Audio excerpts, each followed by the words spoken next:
If you need to move a Whop membership from one account to another, this video will show you exactly how to do it, step by step, safely and quickly. This is especially useful if you signed up with the wrong account, created a new account, or simply want to keep everything organized under the account you actually use. And if this tutorial helps you out, make sure to hit like and subscribe for more simple software guides like this. Alright, let's get into it. First, open your browser and go to whop.com. Make sure you are logged into the account that currently holds the membership you want to transfer. Once you are signed in, look to the top right corner of the screen and click your profile avatar.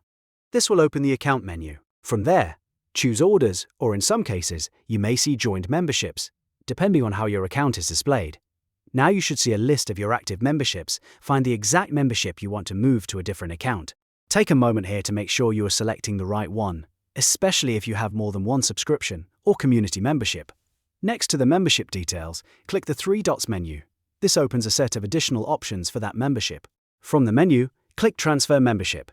As soon as you select that option, Whop will automatically generate a unique transfer link and copy it to your clipboard. You do not need to create anything manually, and you do not need to send a request through support. Just copy the link and move on to the next step. Now it's time to switch accounts. Click your avatar again, then log out of Whop. After that, log back in using the target account that you want to receive the membership.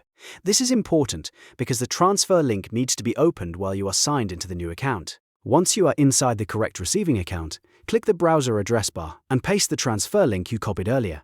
Then press Enter. Whop will load the transfer page and show you the on-screen prompts needed to claim the membership. Follow those prompts carefully and confirm the transfer when asked. After the confirmation is complete, the membership should now be attached to the new account.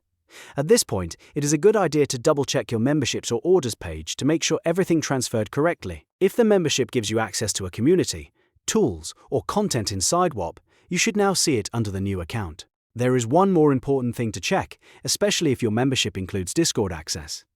If that applies to you, go to Settings, then Connected Accounts on your new Whop account. Make sure the correct Discord profile is linked there so your roles and permissions carry over properly. This can help prevent any issues with access after the transfer. And that's it. You've now transferred your Whop membership from one account to another. It's a pretty straightforward process once you know where to click, and it can save you a lot of confusion if you originally joined with the wrong login or want to consolidate everything under one account. If this video helped, don't forget to like the video and subscribe for more step-by-step tutorials just like this one. Thanks for watching, and I'll see you in the next guide.